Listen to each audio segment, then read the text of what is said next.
Think of your energy as if it's expensive, as if it's like a luxury item. Not everyone can afford it.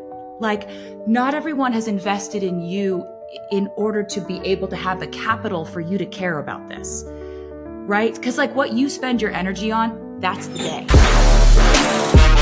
Friday night, August 15th, 2025.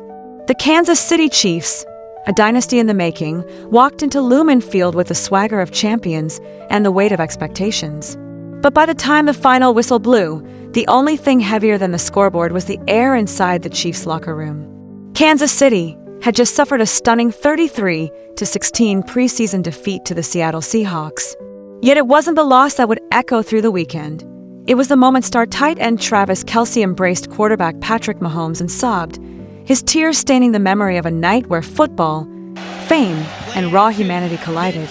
On the field, the Chiefs looked like a shadow of their former selves. Mahomes, the face of the franchise, sat out, handing the reins to backup Gardner Minshew.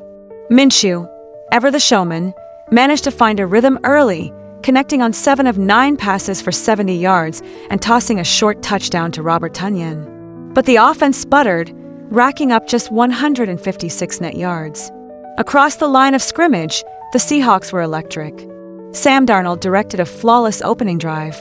Backup Drew Lock, often cast as an NFL afterthought, lit up the night with 2 touchdown passes to Jake Bobo. By the third quarter, rookie running back Damon Martinez barreled into the end zone, hammering home Seattle's dominance. Kansas City's usually ferocious defense was gashed, giving up nearly 500 yards and 4 touchdowns. The final score looked more like a lopsided college game than a clash of NFL contenders. But the real story began after the game ended. Inside the Chiefs' locker room, time seemed to stand still. Helmets clattered to the floor. Jerseys were peeled off with the numbed resignation of men who knew they'd been outmatched. For a few moments, there was only the soft sound of zippers and the shuffle of cleats. And then, in the center of the room, Travis Kelce, usually the loudest voice, the lifeblood of the offense, walked up to Patrick Mahomes. Gone was the swagger. Gone were the jokes. Kelce wrapped his arms around Mahomes and broke down, his tears a testament to the pain of defeat. "We tried our best, but today wasn't enough," Kelce choked out. Mahomes, himself fighting back emotion, squeezed his shoulder and whispered, "We'll be back. This isn't the end." Suddenly, the 2 most iconic faces of the Chiefs weren't superheroes. They were just teammates, brothers in arms, sharing the burden of loss. That image, Kelce sobbing in Mahomes' arms, exploded across social media, instantly becoming the defining snapshot of the night. Within minutes, the image was everywhere. Twitter, Instagram, TikTok, the world watched as the heart and soul of the Chiefs showed the world what it means to care. Fans flooded comment sections with messages of support. "Kelce is the heart of the team," one user wrote. "Seeing him cry, I know he gave everything. One loss doesn't define them." Another echoed, "They'll be back. This is just fuel for the fire." But the loss also fueled debate. Some pointed out that Kansas City can't rely on the Mahomes-Kelce connection forever. Others insisted that Kelce's tears were a sign of hope, not hopelessness, the raw desire to win, the refusal to accept mediocrity. Coach Andy Reid faced the press, his voice steady but his eyes betraying the night's pain. "Seattle played a great game. We made too many mistakes. That's on me. But I'll tell you this, we got the soul of this team in that locker room. Those guys, Kelce, Mahomes, they care. That's why we're going to bounce back." Yet as the football world dissected the loss, another storyline was unfolding, one that would propel the night beyond the boundaries of sport. Just hours before the game, Travis Kelce jogged past a Seahawks fan holding a giant sign. "Welcome him, Travis Swift." The playful mashup of Kelce's last name and his girlfriend Taylor Swift's surname was instantly viral, a wink to one of pop culture's most unlikely power couples. The moment was more than a meme. In a season already defined by the intersection of sports, celebrity, and social media, Kelce's relationship with Swift had transformed the NFL's audience. Millions of Swifties, who'd never watched a snap, now tuned into Chiefs games. The league's ratings soared, and Kansas City, once a Midwestern football stronghold, became the epicenter of a cultural phenomenon. That week, the world had been buzzing about Swift's appearance on the Kelce Brothers podcast, New Heights. Her interview, Charming, candid, and hilarious, smashed viewership records.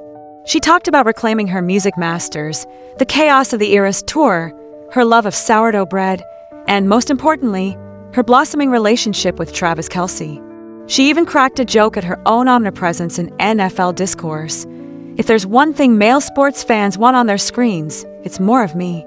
Swift confessed she was learning football, dropping references to cover 2 and man coverage, and recounted her early dates with Kelce, nervous, awkward, and for her, filled with confusion about the rules of the game. The chemistry on display was undeniable, and fans from both worlds, music and football, couldn't get enough. New Heights had always been a passion project for Travis and his brother, Jason Kelce, the Philadelphia Eagles' legendary center. What started as a casual, banter-filled podcast in 2022 had, in just 3 years, become a cultural juggernaut. Swift's appearance turbocharged its popularity, turning it into a must-listen for not just football fans, but anyone interested in the collision of sports and celebrity. For the Kelce brothers, it was a fortuitous turn. Jason, nearing retirement, found a new calling behind the microphone. Travis, still at the peak of his career, discovered a platform that would outlast his days on the gridiron. Together, they bridged the gap between locker room and living room, making the NFL more accessible and entertaining than ever. As the dust settled on Friday's loss, questions hung in the air. Was this just a preseason hiccup, or the sign of deeper cracks? Could the Chiefs, powered by the unrivaled duo of Mahomes and Kelce, once again find the magic that made them champions? Or was this the beginning of a changing of the guard? Inside the locker room, the answer was clear. In Kelce's tears, there was no defeat, only defiance. In Mahomes' quiet reassurance, there was no despair, only belief. The Chiefs were down, but far from out. And the fans, they'd seen something rare, vulnerability from their heroes. In a world obsessed with perfection, the sight of Kelce and Mahomes embracing in defeat reminded everyone why sports matter. Not because of the trophies and the highlights, but because of the humanity, the heartbreak, the hope. That Friday night in Seattle will be remembered for the score, yes. But more so, it will be remembered as the night the NFL changed. The convergence of sports and stardom, the tears of a champion, the laughter of a pop icon, the viral sign that said Travis Swift and meant so much more. For Mahomes and Kelce, the journey continues. Their story, like all great sports stories, isn't defined by a single defeat. It's shaped by how they rise together in the face of adversity. And for the millions watching, both on the field and off, there's a lesson. Greatness isn't about never falling. It's about having the courage to get back up, to embrace the pain, and to keep reaching for the stars. So as the Chiefs regroup and the world waits for the next chapter, one thing is certain. In Kansas City, in Seattle, and everywhere football and music fans meet, the spirit of the game and the power of a genuine human moment has never been stronger. And somewhere in the chaos, amidst the tears and the laughter, a new kind of legend is being born.